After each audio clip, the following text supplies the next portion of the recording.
Hi guys, I'm Laura Vitale. On this episode of Laura in the Kitchen, I'm going to show you how to make 3 ice cream sauces. So basically it's 3 sauces that you can use to top your ice cream.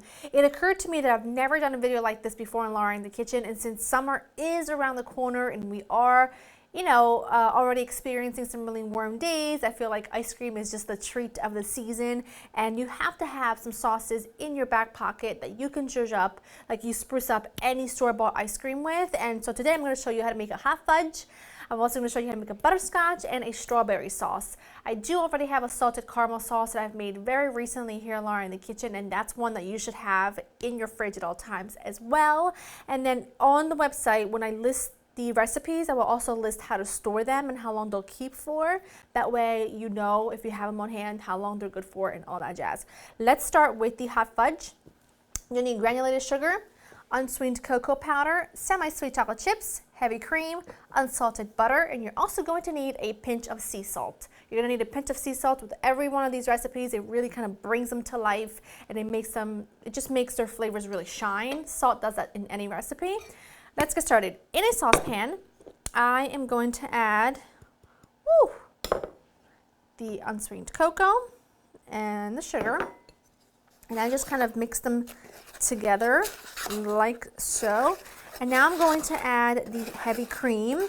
Now, once I add the heavy cream, I'm going to cook this over about medium heat until it starts to slowly bubble and the sugar kind of starts to dissolve. I was going to say disintegrate.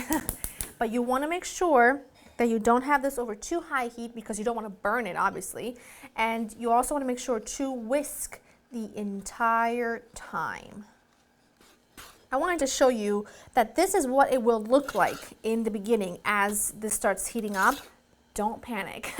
It's going to loosen up once everything starts melting. It's going to loosen up, and then it's going to just be the most velvety, delicious, amazing hot fudge sauce that is deserving of being on your ice cream this evening. So I'm just going to babysit this. You can see it's starting to loosen up. I'm going to babysit this until it's at the consistency I want it. That is looking perfect. Now you're just going to start adding the butter 1 piece at a time, and as soon as 1 piece melts, you add the other piece because you don't want to add too much at once, otherwise it can kind of split and become a mess. And you want to make sure that you cook this at this point on the lowest heat possible because you don't want to scorch the chocolate. That's looking magnificent. Last pat of butter goes right in with your chocolate chips. Chocolate chips just give it a bit more viscosity, just a bitter texture, I think, but you can leave them out if you want to. And now you just cook this long enough to melt the chocolate chips and the butter. I'm actually going to turn it off completely. I'm going to let the residual heat finish doing its job because what I do not want is to, burn my chocolate or my chocolate chips at all. So I'm just going to sit here and stir, stir, stir. This is a good time now that I've turned it off to add a pinch of sea salt. You'd be really surprised at how much this just really makes the flavors shine and come alive. Almost there. Look at that. I mean, is that not the most gorgeous pool of chocolate lava you've ever seen? Now, this does need to cool. You don't want to pour something super, super hot on your cold ice cream. Otherwise, it's just going to melt and become a mess. So that's just going to cool. And I'm going to clean up and bring everything else over for my butterscotch sauce or my strawberry. You know what? I'll keep you guessing. All right, so to make the strawberry sauce, you really just need a couple of ingredients. You need fresh strawberries, you need some vanilla sugar, or you can also use the sugar and a little bit of vanilla extract, and you're going to need a little bit of lemon and of course some salt.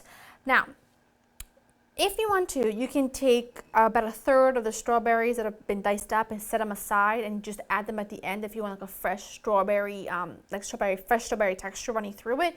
I don't do it that way. I just cook the entire thing because that's just what I like. I'm going to put the entire thing in here. Got my berry spoon.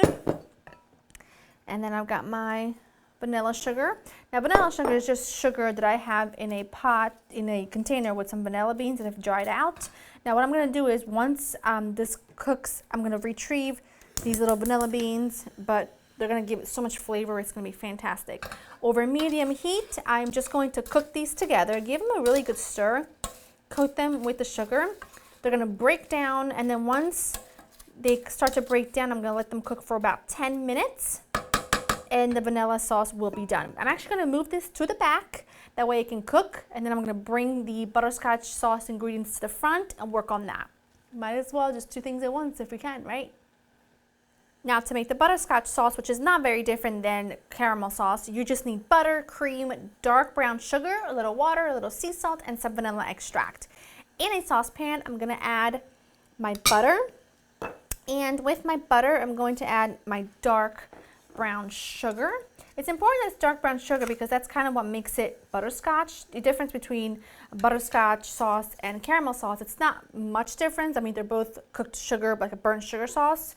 It's just that the butterscotch solely uses dark brown sugar, and the caramel sauce uses either all white sugar or half of brown sugar, half granulated sugar. So that's really the difference. What I'm gonna do is I'm gonna let the butter melt and kind of bubble up a little bit and cook for a few seconds with the brown sugar. I kind of want them to come to a boil together first, and then we'll add the additional ingredients. That is exactly what I'm looking for. I'm just gonna turn that down because I'm gonna add my cream in it. It's going to splatter, so be careful. And then I'm also going to add my water. That looks good. Turn this back up to medium, and I'm going to just let this bubble away until it thickens slightly. And I'll show you what it looks like when it's there, and that's it. I mean, look at that beautiful color it's already gotten from the dark brown sugar. And that strawberry sauce smells so good, it's unbelievable. I don't know which my favorite is, so I'm not gonna even pick. That looks fantastic. I'm gonna turn it off. Now you have to remember, just like with the chocolate sauce, as it cools, it will thicken. At this point, now that I've turned it off, I'm gonna add my vanilla just because I don't want the flavor to cook out. And a small pinch of salt. Stir that in. I mean, look at this color, I'll show you.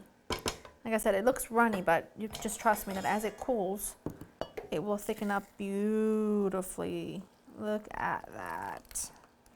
Okay, I'm gonna set this aside, just wait for my strawberry sauce, and my 3 sauces are done, and that's it. All right, so my strawberry sauce bubbled away for about 10 minutes. I just now turned it off. I'm gonna give you a couple of pointers.